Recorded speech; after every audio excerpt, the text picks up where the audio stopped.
د جرمني په کنسرت کې له خاپری نغمې سره څه وشول او دغه هلک ورته څه وویل چې نغمه یې خفه کړه. ملګرو که تاسو هم غواړئ چې د دغه واقعې د اصل حقیقت څخه ځان خبر کړئ نو ویډیو تر پایه وګورئ او که تر اوسه مو زموږ چینل نه وي سبسکرایب کړی نو مهرباني وکړئ پښتون ټایم یوټیوب چینل همدا اوس سبسکرایب کړئ. درنو لیدونکو لکه څنګه چې تاسو ته معلومه ده چې کله نه په افغانستان کې جمهوري نظام ړنګ شوی او د طالبانو حکومت راغلی نو د نغمې په شمول اکثره سندرغاړي له هیواد څخه وتلي دي، امریکا، اروپا او نورو هیوادونو ته تللي. همداسې د افغانستان وتلي سندرغاړي نغمې هم وطن پرېښی او په امریکا کې ژوند کوي.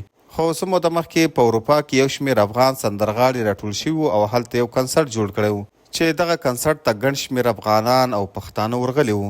د نغمې په شمول یو شمېر نورو افغان سندرغاړو هم په همدغه کنسرت کې سندرې وویلې، خو کله چې د نغمې نمبر راغی او هغه سټیج ته راپورته سو او سندرو ویلو باندې شروع وکړه نو په دې وخت کې یو هلک ورجګ سو او نغمې ته یې د یوې سندرې فرمایش ورکړ او نغمې ته یې پیسې هم ورکړې، د هغې تر سره یې ورتاو کړې او ورته ویې ویل چې نغمه جانې دغه سندره ووایه.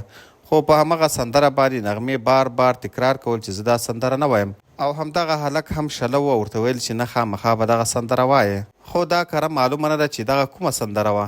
د سوشل میډیا یو تن کارکونکي لیکلي و چې دغه هلک د کوزي پښتونخوا و چې د پاکستان یوه سندره نغمې ته پیش کړې وه چې دا په سټیج باندې ووایي.